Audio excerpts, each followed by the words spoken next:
வாங்க இளம் விவசாயிகளே, இன்னைக்கு நாம அர்ஜுனுங்கிற ஒரு விவசாயியோட பயணத்தை பார்க்க போறோம். அவரோட கதை இருக்கு பாருங்க. அது நவீன விவசாயத்தோட சவால்களை மட்டும் காட்டாது, அதுக்குள்ள ஒளிஞ்சிருக்கிற பிரம்மாண்டமான வாய்ப்புகளை நமக்கு வெளிச்சம் போட்டு காட்டும். வாங்க உள்ள போலாம். முதல்ல இந்த நம்பரை பாருங்க, 78.2%. இது யார் நினைக்கிறீங்க? இதுதான் நம்ம நாட்டுல இருக்கிற சிறு மற்றும் குறு விவசாயிகள். ஆமாங்க, நம்ம எல்லாருடைய சாப்பாட்டுக்கும் ஆதாரம் இவங்க தான். நம்ம கதையோட நாயகன் அர்ஜுனும் இவங்கள ஒருத்தரலாம். அர்ஜுன் கிட்ட பெருசா பணம் சொத்துன்னு எதுவும் இல்ல. ஆனா அவங்கிட்ட ஒன்னே ஒன்னு மட்டும் இருந்துச்சு. அதுதான் நம்பிக்கை. அவன் நிலத்துல விதைச்சது வெறும் விதைகளை மட்டும் இல்ல, ஒரு நல்ல எதிர்காலம் வரும்ங்கிற தன்னோட நம்பிக்கையையும் தான். ஆனா ஒரு முக்கியமான கேள்வி வருது இல்லையா? வறட்சி வாட்டி வதைக்கும்போது, கடன் மேல கடன் ஏறும்போது, கண்ணு முன்னாடியே நிலம் காஞ்சி போகும்போது, அந்த நம்பிக்கை மட்டும் போதுமா? இதுக்கு பதில் தேடிதான் நம்ம இன்னைக்கு பயணிக்க போறோம். நம்ம தாத்தா பாட்டி செஞ்ச பாரம்பரிய விவசாயத்துக்கு ஒரு பெரிய மரியாதை இருக்கு, அதுல சந்தேகமே இல்ல. ஆனா காலம் மாறிடுச்சு இல்லையா? இன்னைக்கு இருக்கிற பிரச்சனைகளை சமாளிக்க அது மட்டும் போதுமானதா இருக்குமா? வாங்க அதை பத்தி கொஞ்சம் யோசிப்போம். இப்போ நம்ம முன்னாடி 2 வழி இருக்குன்னு வச்சுக்கோங்க. ஒரு பக்கம் ஒரே ஒரு பயிரை மட்டும் நம்பி விவசாயம் பண்றது. மழை பெஞ்சா லாபம், இல்லன்னா மொத்தமும் நஷ்டம். இது ஒரு ரொம்ப ரிஸ்கான பாதை. இன்னொரு பக்கம் பல பயிர்கள், கால்நடைகள்னு எல்லாத்தையும் இணைச்சு ஒண்ணுக்கொன்னு உதவியா இருக்கிற மாதிரி ஒரு சிஸ்டம் உருவாக்குறது. இது ஒரு புத்திசாலித்தனமான பாதை இல்லையா? வானிலை கைவிட்டப்போ அர்ஜுனோட நிலத்துல இருந்த பயிர்கள் மட்டும் காயல, அவனோட கனவுகளும் தான் கருகி போச்சு. பாருங்க, இது வெறும் அர்ஜுனோட கதை இல்ல, இது மாதிரி எண்ணற்ற விவசாயிகளோட வாழ்க்கை தினமும் கேள்விக்குறியா மாறிக்கிட்டு இருக்கு. ஆனா இங்கதான் கதையில ஒரு முக்கியமான திருப்பம் வருது. விழுந்ததுக்கு அப்புறம் திரும்ப எந்திரிக்கிறத விடாமுயற்சி. அது சரிதான். ஆனா வெறும் விடாமுயற்சி மட்டும் பத்தாது, புத்திசாலித்தனமா முயற்சி செய்யணும். அதுதான் மீண்டு வர்றதுக்கு உண்மையான வழி. மண் உன்னை கைவிடாதுன்னு சொல்வாங்க, அது உண்மைதான். ஆனா நீங்க கைவிடாம இருக்கிறது மட்டும் இல்லாம புத்திசாலித்தனமா உழைக்கணும். அப்படி என்னென்ன புத்திசாலித்தனமான வழிகள் இருக்கு, அதைத்தான் நாம இப்ப பார்க்க போறோம். அதனால நல்லா புரிஞ்சுக்கோங்க, நம்ம இலக்கு விவசாயிங்கிற கனவை மாத்துறது கிடையாது. ஆனா அந்த கனவை நனவாக்குறதுக்கான வழிய, அந்த முறைய மாத்துறது தான். சரி, அப்போ அந்த புதிய வழிகள்லாம் என்ன? இன்றைய சவால்களை ஜெயிக்க நம்ம கையில என்னென்ன கருவிகள் இருக்கு? அதான் நம்ம நவீன விவசாயியோட கருவி பெட்டி. ஒருங்கிணைந்த பண்ணையம், ஹைட்ரோபானிக்ஸ், ஸ்மார்ட் மெஷின்கள்னு வாங்க ஒவ்வொன்னா பாப்போம். முதல்ல ஒருங்கிணைந்த பண்ணையம். இதோட அழகு என்ன தெரியுமா? இங்க வேஸ்ட்ங்கிற வார்த்தைக்கே இடமில்ல. உன்னோட கழிவு இன்னொன்னுக்கு உரம், மாட்டு சாணம் பயிருக்கு உரம், பயிரோட மிச்சம் மாட்டுக்கு தீவனம். இப்படி செலவை குறைச்சு வருமானத்தை பெருக்கிற ஒரு சூப்பரான சிஸ்டம் இது. ஒரு சின்ன உதாரணம் எடுத்துக்கலாமா?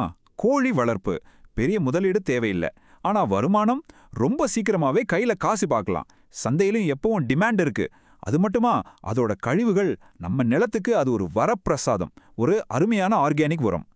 அடுத்து நாம பார்க்க போறது ஒரு மேஜிக் மாதிரி இருக்கும், ஹைட்ரோபோனிக்ஸ். சிம்பிளா சொன்னா மண்ணே இல்லாம விவசாயம் செய்யறது. எப்படின்னு கேக்குறீங்களா? பயிருக்கு தேவையான எல்லா சத்தையும் தண்ணியில கலந்து நேரா வேர்க்கே கொடுத்துடலாம். யோசிச்சு பாருங்க, இனிமே நிலம் சரியில்லை, தண்ணி பத்தலங்கிற கவலையே வேண்டாம். இங்க பாருங்களேன், சின்ன சின்ன நெட் பாட்ஸ், சில பைப்ஸ். பார்க்க ரொம்ப சிம்பிளா தெரியுதா? ஆனா இந்த சிம்பிளான பொருட்களை வச்சு வருஷம் முழுக்க எந்த காலத்திலையும் சூப்பரான மகசூல் எடுக்க முடியும். இதுதான் ஹைட்ரோபோனிக்ஸ் டெக்னாலஜியோட பவர். அடுத்தது ஸ்மார்ட் மெஷின்கள். மெஷின் வந்தா ஆள் வேலை போயிடும்னு ஒரு பயம் இருக்கு இல்லையா? ஆனா உண்மை அது இல்ல.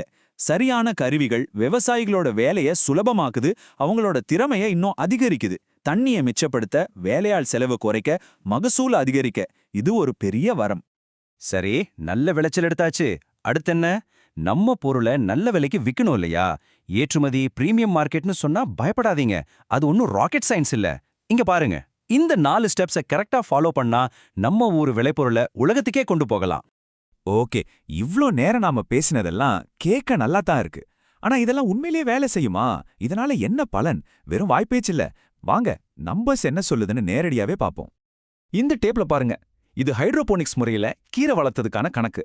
செலவெல்லாம் போக மாசம் கிடைக்கிற லாபத்தை பாத்தீங்களா? நவீன தொழில்நுட்பம் ஒரு விவசாயியோட வாழ்க்கையில எவ்வளவு பெரிய மாற்றத்தை கொண்டு வர முடியுங்கிறதுக்கு இது ஒரு சின்ன சாட்சி. இப்போ சலிதர் பகத்ங்கிற ஒரு விவசாயி, ஒரு தொழில் முனைவரோட அனுபவத்தையே கேளுங்க. அவர் சொல்றாரு, சரியான மிஷினை பயன்படுத்துறது உற்பத்தி செலவை குறைச்சு லாபத்தை அதிகரிக்குதுன்னு. பாருங்க, ஒரே ஒரு மிஷின் அவரோட வாழ்க்கையை மாத்தி அவர் ஒரு தொழில் முனைவரை ஆக்கியிருக்கு. இந்த சார்ட்டை பாருங்க, இது ரொம்ப பவர்ஃபுல். டெக்னாலஜியால என்னென்ன நல்லது நடந்திருக்குன்னு இது தெளிவா காட்டுது. பாசன செலவு குறைஞ்சிருக்கு, வேலை நேரம் மிச்சமாயிருக்கு, ஆனா மகசூல் அது மட்டும் பல மடங்கு ஏறி இருக்கு. ஐயாஸ் ராஜு மாதிரி விவசாயிகளோட வாழ்க்கையில இதுதான் நிஜமா நடந்திருக்கு.